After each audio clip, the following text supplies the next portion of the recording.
Hello my loves, today we are doing a book gift guide. This video is sponsored by Parade, more on them later. I think that books make the best gifts. I always give books to my family for Christmas and nothing beats sitting around the fire with a cup of tea, diving into our new books together. So to help you find the perfect book to gift or the perfect book to add to your wish list, we are doing some very specific book recommendations. So I asked you in a community post and on Instagram what things you needed for yourself or to gift to others. Let's get into them. First up, we have cozy vibes, low stakes, Gilmore Girls feeling.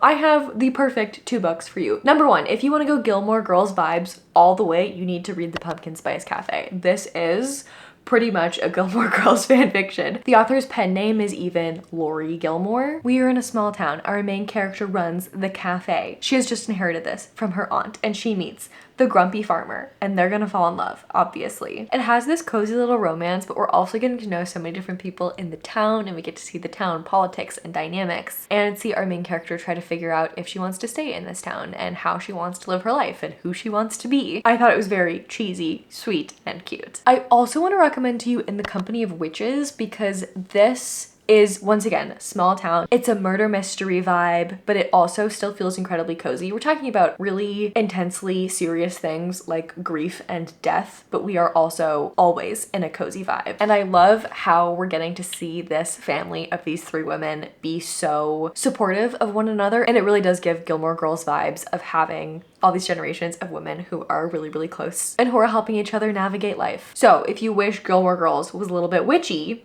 this is your book. Next up, someone who likes fun and an adventure and wisdom sort of way. I have three recommendations for you based on the amount of fun and wisdom you want in your book. I think my favorite is Beware of Chicken, which is this crazy little farm sim in a book where we have this guy who wakes up in this body in a different world where people are cultivators and they have magic, and he decides that he's gonna leave this sect of this super, like, they're meditating all the time. They're really into the wisdom aspect of things and they're very serious. And he decides he just wants to leave and go start a farm and just vibe there. He accidentally creates a sentient chicken and other sentient animals, and they're all hilarious and it's stupid and it's so nice. And he just creates this farm and finds a girl in the town that he wants to marry, and it's very sweet and tender and cozy, but also has this like wisdom undercurrent going down because he is so powerful with his magic, and so people are looking to him for that. And it's very much just like a I'm giving back to the earth and the earth is giving back to me type of a vibe. If you want to lean into the adventure, I think you need to read Rhode Random. This is by J.R.R. Tolkien and it's slept on. More people need to read this book. I don't know how to convince more people to read this, so I'm just gonna keep talking about it. We're following a little dog who makes a wizard angry, so he turns him into a little toy dog, and then the little toy dog has to go to the moon and under the sea to try to figure out how to get turned back into a real dog, and it's very cute and sweet and tender and has the same hobbity vibes, but just with a lot lower stakes. And I also want to recommend to you Minor Mage, because I feel like sometimes when we want adventure in a fun and wisdom sort of way, we want the wisdom, but we are maybe not super prepared for the adventure. At least that is the story for our Minor Mage. He is a boy who lives in this town and he does not know what he's doing, but the rains are not coming to his town and people are kind of panicking a little bit. We need the rains to come back. So his village basically like kicks him out with pitchforks and says, hey, go get the rains back. You're the Minor Mage. You need to do this. Except he has no idea how to get the rains back and he doesn't know what he's doing, but he has an armadillo familiar and they're going to figure it out together. This does get dark and the stakes are staking, like things get life-threatening, but it remains cozy, and the armadillo has a lot of wisdom to share with us. And I, for one, always listen to armadillos. Speaking of excellent gifts, it's time to talk about the sponsor of today's video, which is Parade. I always love a practical gift and everybody needs underwear. You guys know that I am living in Costa Rica for the next 5 months and I brought a lot of Parade with me, so you know that it is extremely good because packing was so tight and most of my wardrobe is in storage right now. I also have an incredible discount code for you. Parade is doing their Black Friday Cyber Monday sale and it's 30% off their entire site, but I have a discount code exclusive to you that is 50% off the entire site. So it's even more than their Black Friday sale. I have a link in the description for easy shopping, but the code is ReadsBF.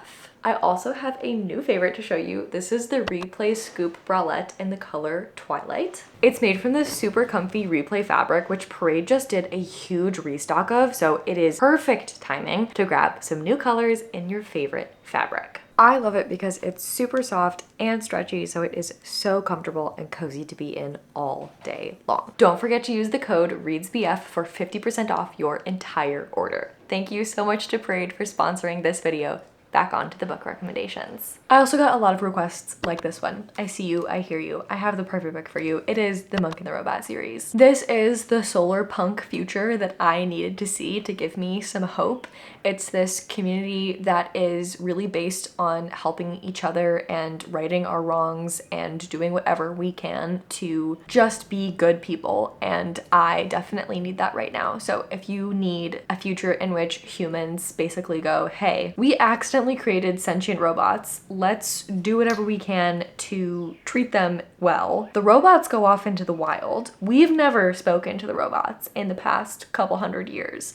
And now our friend Dex, a T-Monk, is going to meet one of these robots, Mosscap, in the forest. And they're basically going to show each other their worlds, and we're going to learn a lot about how to be a good person, how to be a good friend, and how to coexist with people who are different from you. On a similar note, one of you wants some nonfiction to boost your friend's spirit. I have, once again, the perfect book for you. You need to give your friend the Care Manifesto. This is maybe the most hopeful piece of nonfiction that I have ever read, and it is an imagining of a world in which instead of a capitalist world, we have a world that is focused on care instead. And it is this really radically heartwarming thing to read, to imagine what a world would look like if that existed. And I think really The Monk and the Robot and the Care Manifesto really go together, because I think The Monk and the Robot is an imagining of a world in which that is attempted. I, for one, get a lot of hope out of reading both of those together. So maybe this is the perfect little mix of fiction and nonfiction for you to get a little bit of that hope back. Lena wants some horror that's similar to T. Kingfisher's book. She wants not too gory and no animal companion death. I also want more of these. I have two recommendations, and they're not perfect, but they are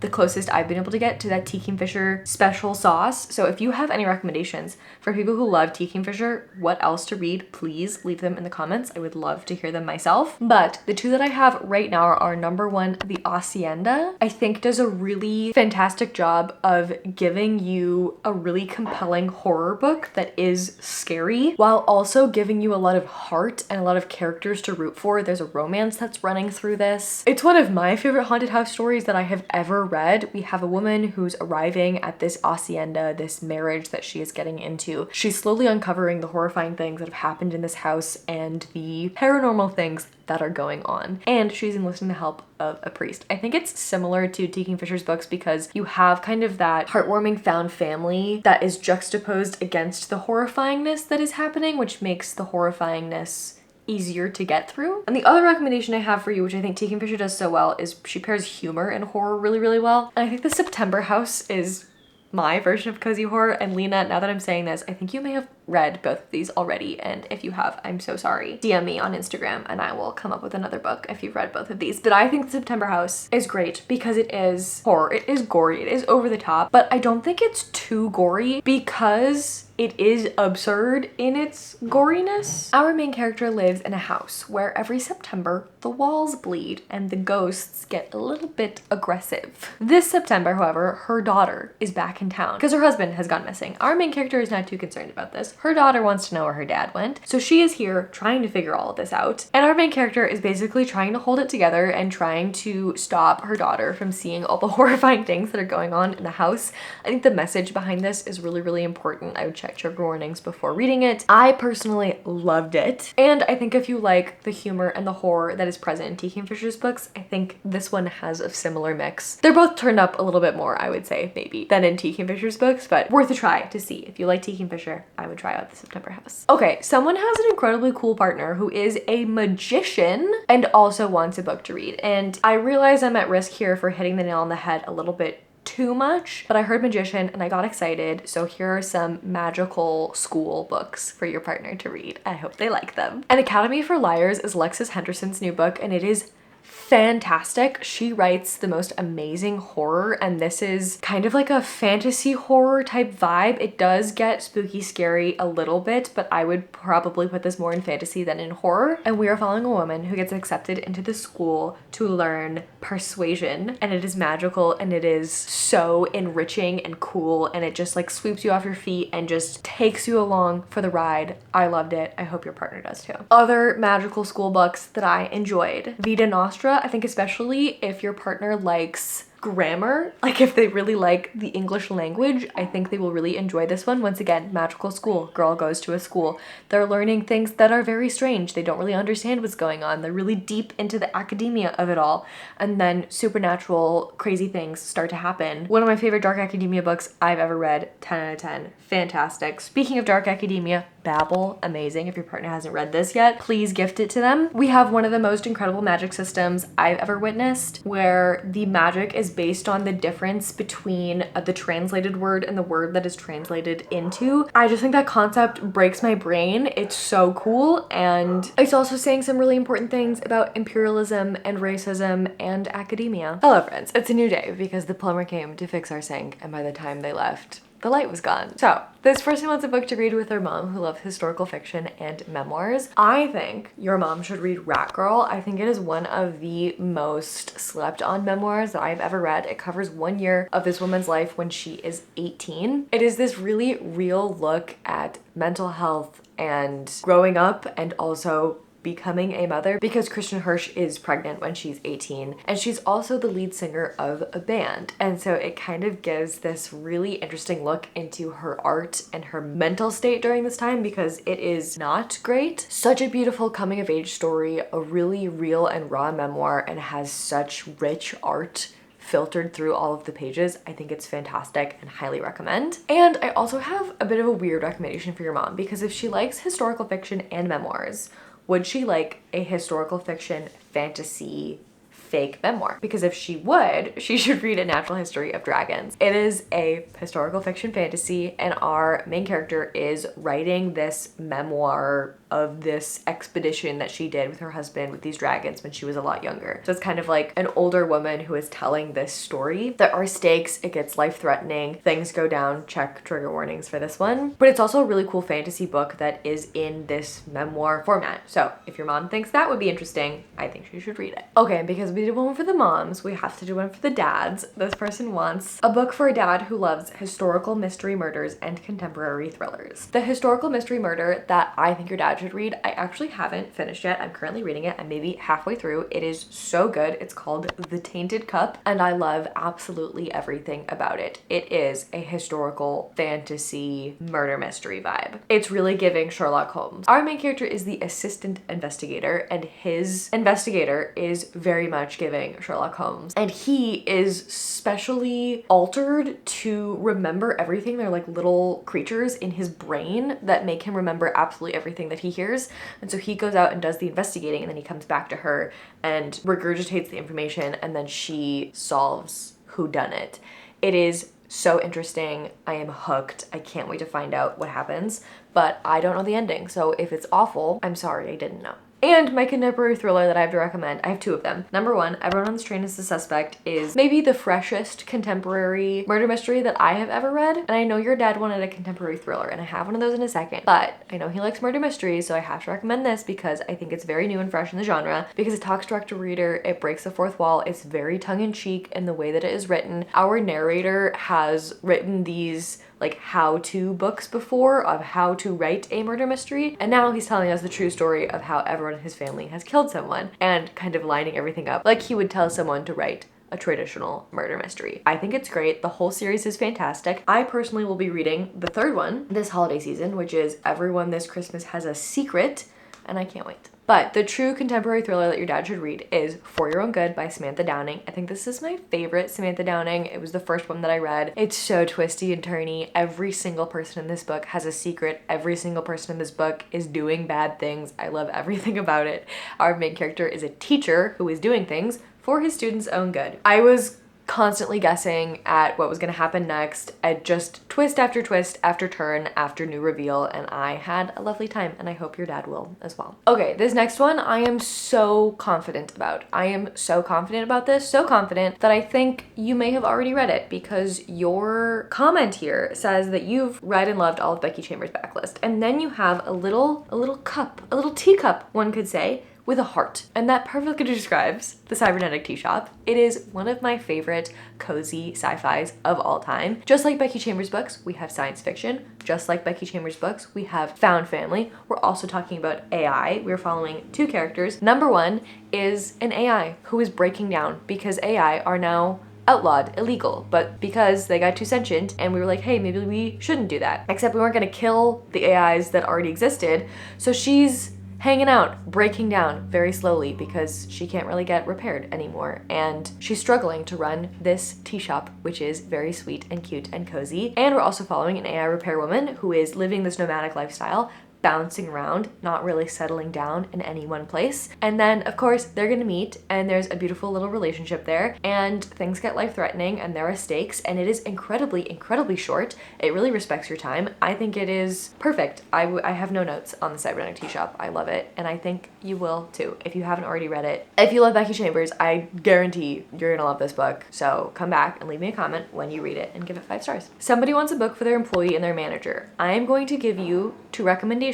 I want you to promise me that you know these people outside of work, that this is not just a work friendship where you come in and you're being employee or you're being manager and you are doing the work thing and then you might ask them how their weekend is and maybe you grab a drink after work. Maybe. If that's the extent of your relationship, please do not give to these books to these people. I need you to be real outside of work friends because these books are very strange. They're very weird and your coworker will look at you weird if you give them this book if you don't know them outside of work. That said, if you have a bestie that you work with, these are hilarious. Guaranteed giggles coming from these books. Number 1 is Fina. This is set at an IKEA in which our main character is forced to go on this interdimensional adventure with this person that she doesn't really like working with. And it's all because somebody's grandma, while walking through the IKEA, accidentally stumbled into a wormhole. And now we have to go through space and time to find grandma. It's hilarious. I loved it. And it is set in a workplace, so it gives you that workplace shenanigans. The other book I have to recommend is Several People Are Typing. If you use Slack at work and you have a work bestie that you want to read a hilarious book with, you need to read Several People Are Typing because this book is off the rails. Our main character gets uploaded into the Slack channel, like absorbed into Slack. And he's trying to tell all of his coworkers that he's stuck in the Slack channel and no one's believing him, and it's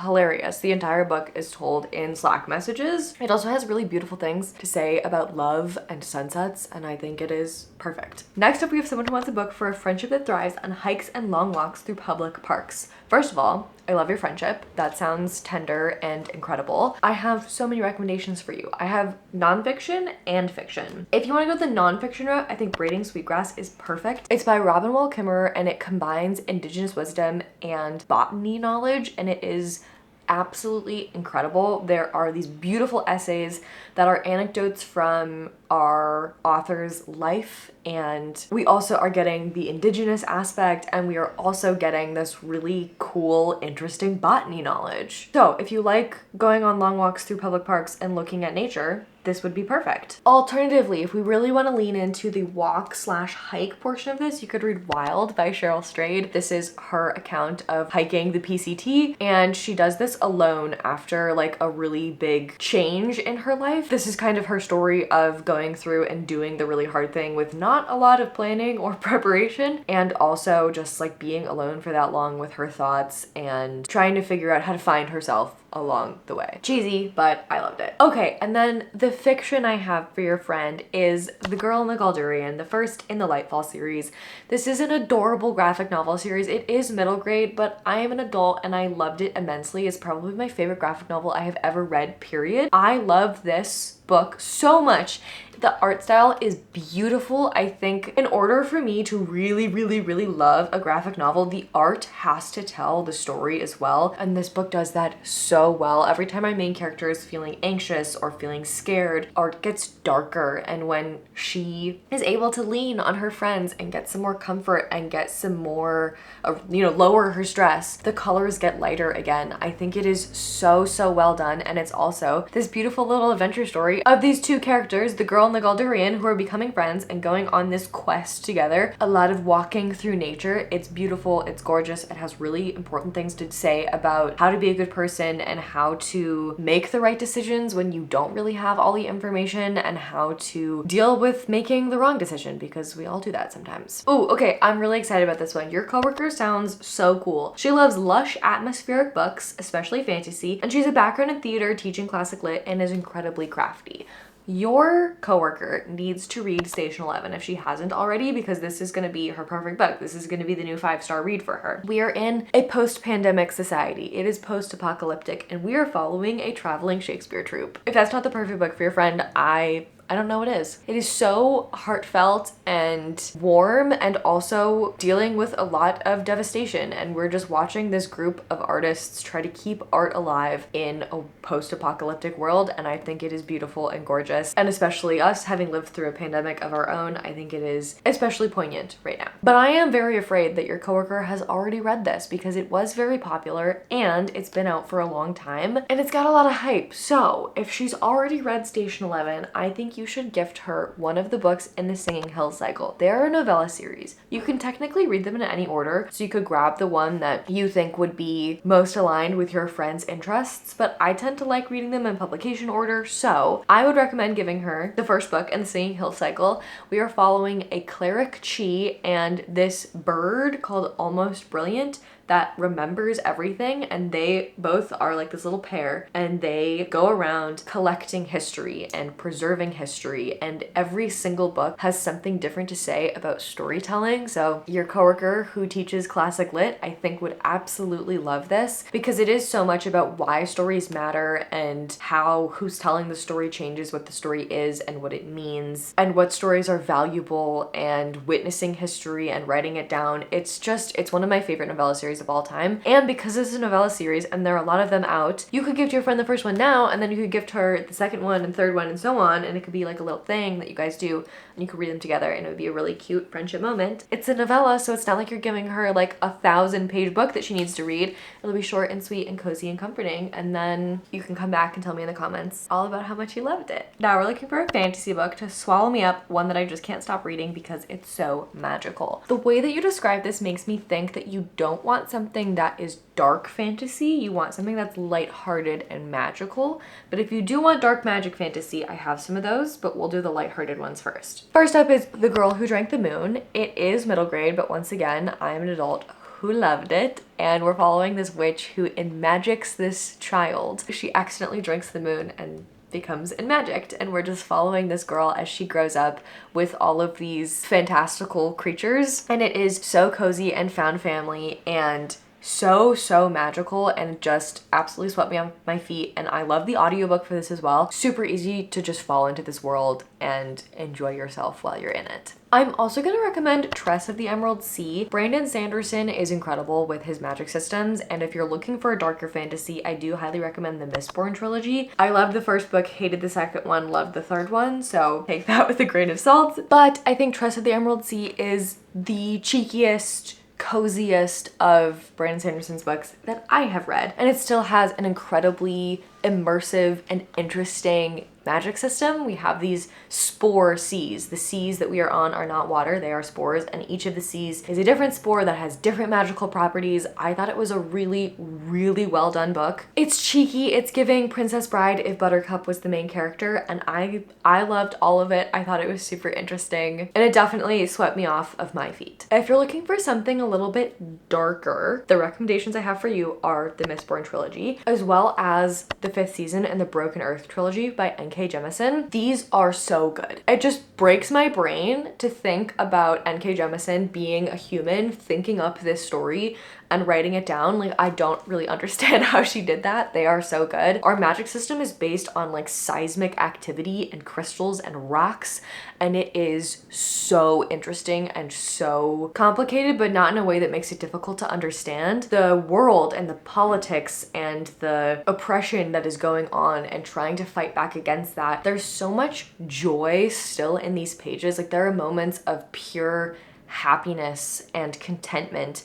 And I just love the juxtaposition of that against all of these horrors that are happening. I think it's just so well done. I finished the first book. I had it physically and I finished it, and I could not wait until the next day when the bookstore opened to go get it.